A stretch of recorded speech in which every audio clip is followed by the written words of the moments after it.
eyes rolled down! No, not my eyeballs. My balls. Just one question. Are the men okay? Just because I'm a lesbian doesn't mean that I hate men. Might not want to sleep with them, but I don't hate them. I want to make sure you guys are okay mentally, emotionally, physically, because what I've been seeing for the past few years, it seems like it's not going that direction. You know, down there at the danglers? Yeah, I had them removed in 2018. It's called an orchiectomy, as I consider myself to be a genderless dragon, and I will at some point get a full penectomy.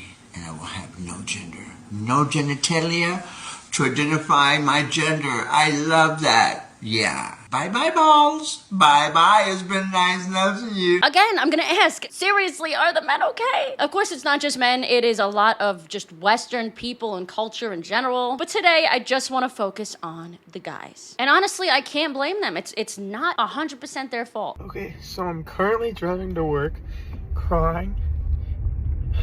Not even because I don't like what I do or I'm not grateful, but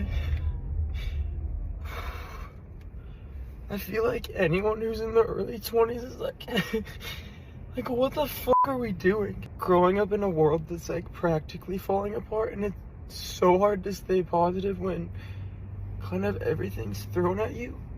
Well, yeah, I would sit there too and cry in my car if, I thought the world was falling apart. Like, legitimately thought the world was falling apart. We are constantly being bombarded by this idea of climate change and that everybody is racist just for simply being white and existing. I hold a lot in, and I think at the end of the day, it's okay to let it out and be honest with people. I don't think that this guy is weak for crying, but I do worry about the fact that the majority of a Gen Z is weak-minded enough to believe anything that they are told. And guess what? Right now, there is a ton of man-hating going around that, quite honestly, obviously is affecting people. I saw this post recently. Dear white people, no one is asking you to apologize for your ancestors. We are asking you to dismantle the systems of oppression that they built that you maintain and benefit from. Alone.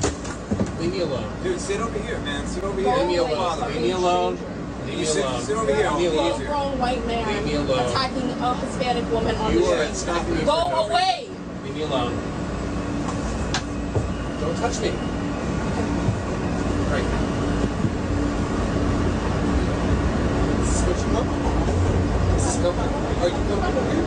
I don't actually. Is this what you want? By the way, I'm not surprised that this video was from my hometown of New York City. Dear white people, we are not asking for your firstborn. We are not asking for your homes. That's not 100% true. We are not even asking for the resources you stole. Why did you capitalize the R in resources? Okay. We are asking for help to dismantle the systems that stole indigenous children and stole land and resources. What? So Matt Walsh responded to this and said, give back all the land your ancestors stole from the tribes that had it before them. Dismantle the indigenous systems that engaged in mass murder, torture, slavery. Apologize for your ancestors raping children and committing atrocities for centuries. Stop throwing stones from your glass house. I used to hate white people when I was younger because growing up in the South, every old nigga that I talked to instilled into my brain, oh, you better not trust them goddamn white folks, right? The white man is evil. The white man is the devil.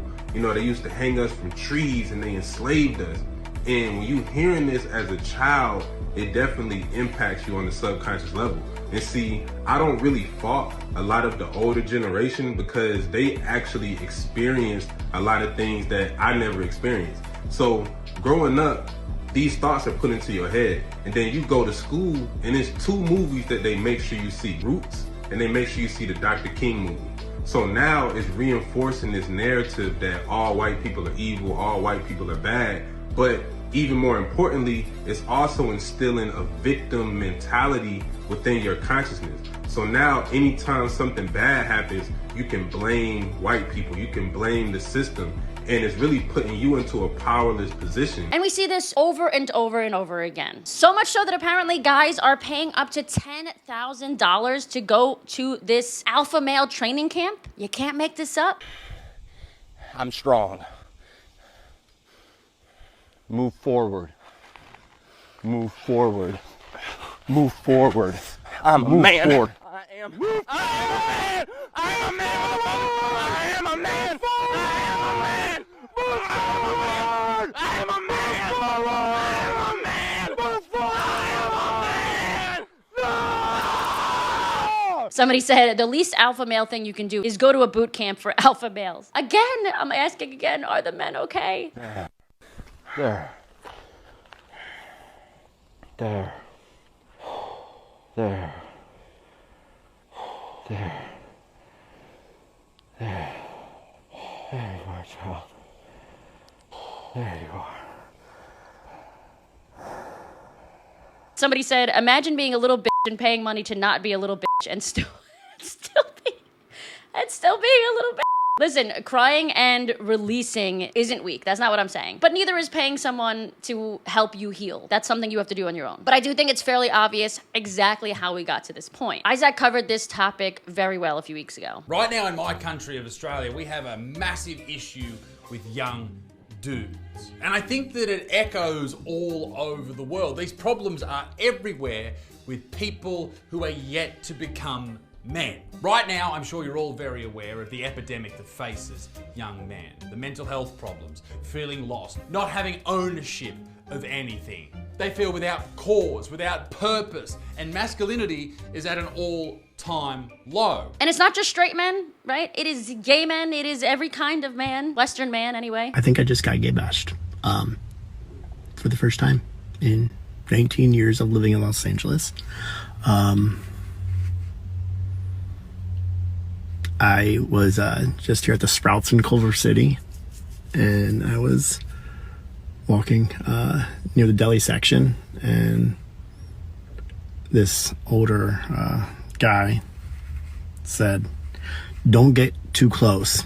I'm not gay." Seriously, that's it. Remember when I used to say that LGBT people were generally stronger, at least in some ways, compared to straight people? Usually like emotionally so, like knowing yourself, because we had to go through more to simply be ourselves. So we're stronger in that department. Not in all cases, but in a lot of them. I just don't know if that's the case anymore at all. Like we're not even close. Little spiritual sense of the week for you now. Listen to this one, it's important. We have to remember that every single situation that you're in, you have two options. You can choose peace or you can choose more chaos, or you can make it more of a grievance, whatever you want to call it. Does complaining and making a bigger deal out of something so small sound like a positive reaction or a negative reaction that you're choosing? Like choosing chaos or peace? What I think you should do is, instead of choosing peace or chaos, you should just simply choose you. What will make you feel better? And honestly, I know some people love the drama, some people love the ridiculousness, but is that going to benefit you in the long run? Remember that the world is a mirror of your mind, and vice versa, your mind is a mirror of the world. I'm gonna explain.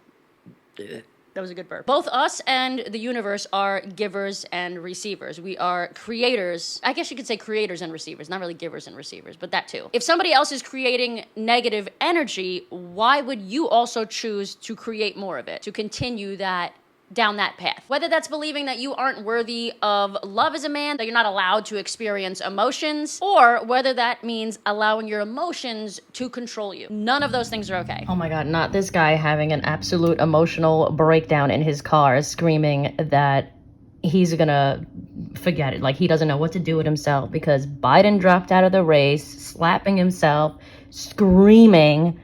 This is insanity. I had to cut the music out of here because it was gonna demonetize me. But like, this is not normal behavior. Now he's saying that Gen Z, we need to get together. We need to band together because the world is gonna end. Biden dropped out. I'm gonna ask one more time. Men, oh my God, men, are you okay? It doesn't look like it. Lord, we need you to come back now. Acting like a spoiled child and throwing an absolute fit in public in your car because of Joe Biden dropping out of the race. First of all, it's completely extra, but it's also not the craziest thing we've seen this week, as you've seen in this video so far. I'm gonna ask one more time, are the men okay? I really do love men. Not in that way, but I do. And I am constantly seeing this shift of lowering testosterone levels, everyone calling out toxic masculinity, and men being afraid to even be the masculine creatures that they are. Let me know what you guys think the answer is to help fix all of this, to get men to enjoy being men again, for people to understand that there is no such thing as toxic masculinity. There is just toxic behavior in general. Go and follow me on TikTok if you are not already. And of course, make sure you subscribe to this channel because I post new videos every single Sunday. I will see you guys then. Until then, I love you. Keep calling out the bullshit. Bye.